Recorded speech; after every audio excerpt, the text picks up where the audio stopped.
Falia nga ATSH. Çfarë masash parashikon të ndërmarrë Ministria e Drejtësisë në lidhje me përmirësimin e infrastrukturës gjyqësore për të rritur sigurinë në gjykata? Sigurisht, siç e ka lançuar më herë dhe kryeministri, qeveria shqiptare ka vizionin e qartë dhe angazhimin e plot për të vjuar me masterplanin e godinave të gjyqësorit, ku përfshihen jo vetëm gjykatat, por dhe prokuroritë. Ministria e Drejtësisë ka kryesuar punën për mbledhjen e informacionit të disponueshëm nga gjykatat dhe prokuroritë në gjithë vendin, si në kuptim të gjendjes aktuale, ku përfshihet dhe siguria dhe hapësirat e pamjaftueshme për ushtrimin e detyrës, por edhe pritshmëritë e tyre për nevoja si në kuptim të hapësirave fizike, si për stafet që punojnë aty, gjyqtar, prokuror apo stafet ndihmëse, por edhe ato për arkivimin e dosjeve, por nga ana tjetër dhe për duke parë modelet e ndryshme që ekzistojnë kryesisht në Itali, por edhe vende të tjera, të parqeve të drejtësisë, ku bëhen bazë të gjitha këto institucione, të cilat në fund ditës jo vetëm është e lehtë dhe më praktike në kuptim të përditshmërisë të punës të gjyqtarë prokurorë të cilët e ushtrojnë aktivitetin në ambient të përbashkët, por edhe të aksesit në drejtësi për qytetarët. Nuk ka kuptim që një qytetar i cili i nështrohet një procesi gjyqësor, të shkojë sa në prokurori, më pas të bëjë disa kilometra për shkuar në gjykat, por sigurisht duhet jemi shumë realist që kjo është një reformë masive që do të implementohet për herë të parë në Shqipëri dhe kërkon jo vetëm mbështetje të fortë financiare, për cilën qeveria shqiptare është angazhuar, por nga ana tjetër kërkon edhe kohën e nevojshme, në mënyrë që të jetë sa më e koordinuar dhe duke prioritizuar këtu ato gjykata dhe prokurori që janë në gjendje më emergjente për ndërhyrje. Zoti Ministër, dhe një pyetje të dytë. Ka një diskutim që me ndryshimet e reja të kodit penal është hequr neni i cili lehtësonte të penduarit e drejtësisë. Pra, nëse një person kërkon të bëhet i penduar drejtësie duke i shërbyer organit të akuzës, por edhe sistemit gjyqësor për të rrëfyer të gjitha ngjarjet kriminale ku e ka qenë i përfshirë dhe personat cilët janë të përfshirë, a do të ketë ai mundësinë të përfitojë ulje dënimi, sepse përgjithsisht personat kërkojnë të bëhen të penduar pasi përfitojnë edhe nga pjesa e uljes së dënimit. Faleminderit. E kam ndjekur edhe këtë debat në media të ndryshme, në fakt informacioni duhet pari plot, ndërhyrjet e prezantuar në kodin ekzistues penal. Spari duhet theksoj që kanë të bëjnë me parafrim direktivash, pikërisht edhe kjo pjesë që ne kemi ndryshuar aty ka të bëjë me parafrim me një direktivë të posaçme të Bashkimit Evropian, e cila e bën shumë qartë që aplikimi i këtij përfitimi, pra qoftë shuarjes së dënimit apo uljes së masës së dënimit, nuk mund të jetë automatike, por kundazi e kushtëzuar me faktin që personi tërhiqet nga veprimtaria kriminale, faktin që personi jep ndihmës vendimtare pra si ato ligjvatuese, por edhe organet e drejtësisë,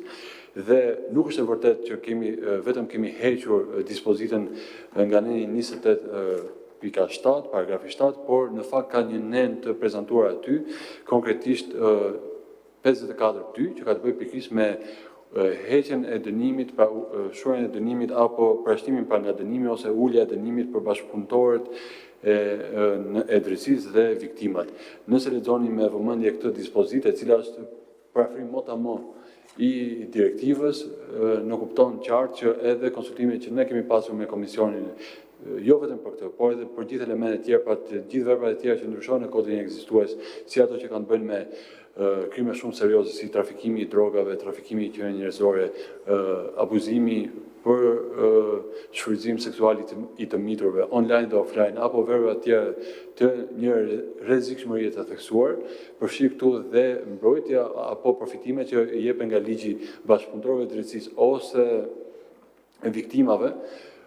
janë pjesë e një pakete të parafrimit të kuadrit ligjor vendas, pra kodit penal me direktivat e Bashkimit Evropian. Edhe një herë theksoj që ky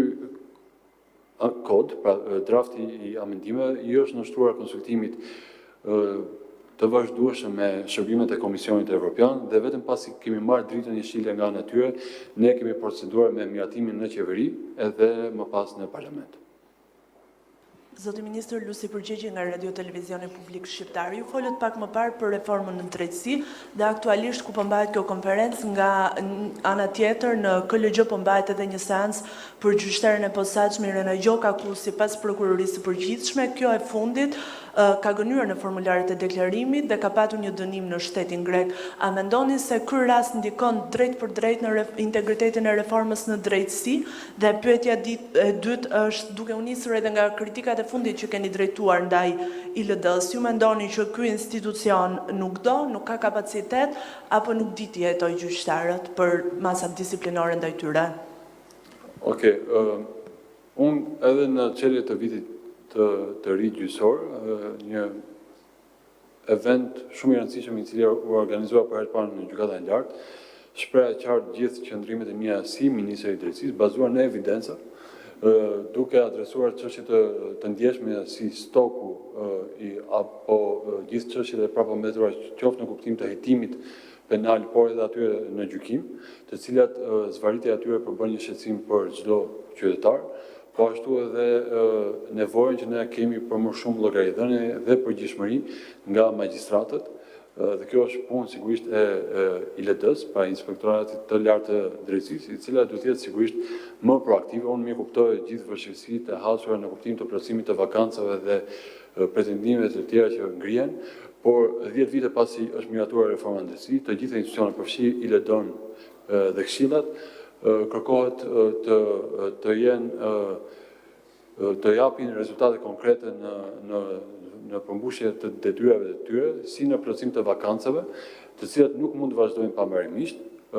Ne bëm një ndërhyrje në ligjin përkatës, i cili u miratua si pjesë e paketës së 2 ligjeve që prekin drejtësinë pa vetëm në seancën e fundit në parlament, dhe miratuam, morëm në konsiderat dhe dialogun që ishte bërë mes Komisionit Evropian dhe institucione që kishin ngritur një pretendim të tillë pra për duke kërkuar një shtyrje të afatit të qëndrimit në detyrë të krerëve aktual të gjykatave dhe prokurorive, pikërisht deri në vitin 2028. Kjo nuk ishte pranueshme për ne dhe për deputetët që shurtuan në komision parlamentar, pasi nuk mund të legjitimojmë një vonesë e cila nuk duhet justifikuar. Përkundazi duhet çdo organ ka detyrën të përmbush përcaktimet pra misionin e tij sipas përcaktimeve ligjore dhe mos pretendohet mos bëhet traditë që gjithmonë ne do të shfrytëzojmë mundësinë e radhës për të ndryshuar ligjin dhe për të legjitimuar diçka që ne nuk e bëmë më herët. Kështu që patjetër duhet jemi të zëshëm në këtë kuptim, në këtë drejtim, dhe bëra këtë pa dashur të anatemoj punën e askujt nga institucionet përgjegjëse, por sigurisht kjo teksa ne kemi folur dhe do të vijojmë të flasim vazhdimisht për nevojën e forcimit të pavarësisë të institucioneve të drejtësisë, por nga ana tjetër pavarësia nuk ka kuptim pa llogaridhënien. Jo më kot shtetet me një demokraci të theksuar kanë vënë theksin tek pavarësia, por njëkohësisht edhe tek kontrolli dhe balanca. Pasi nuk mund të ketë pavarësi në ishuj. Institucionet do veprojnë me njëra tjetrën, sigurisht duke respektuar pushtetin dhe diskrecionin e gjithë secilit, edhe duke qenë të kujdesshëm në përfshirjen e komentimin e çështjeve konkrete që adresohen në rastin konkret nga Këshilli i Lartë gjyqësor. Kështu që unë do preferoja të respektoj detyrën e tyre dhe patjetër nuk është detyra e Ministrisë së Drejtësisë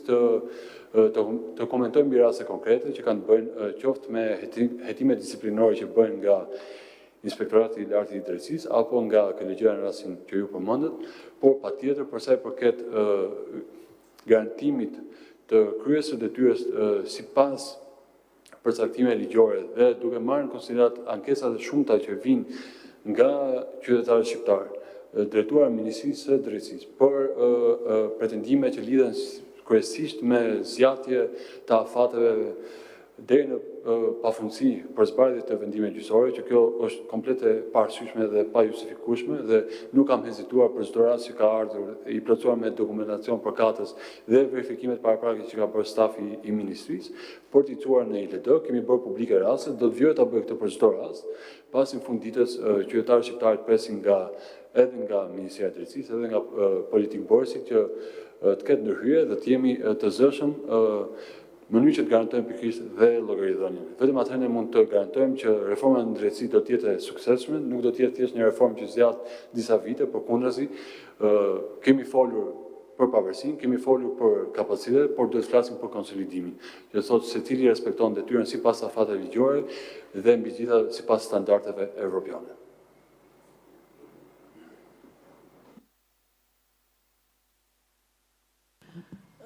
Duke u rikthyer sërish të paraburgimeve, pse është ndërhyrë pikërisht tani në lidhje me paraburgimet dhe nuk është ndërhyrë më parë, pasi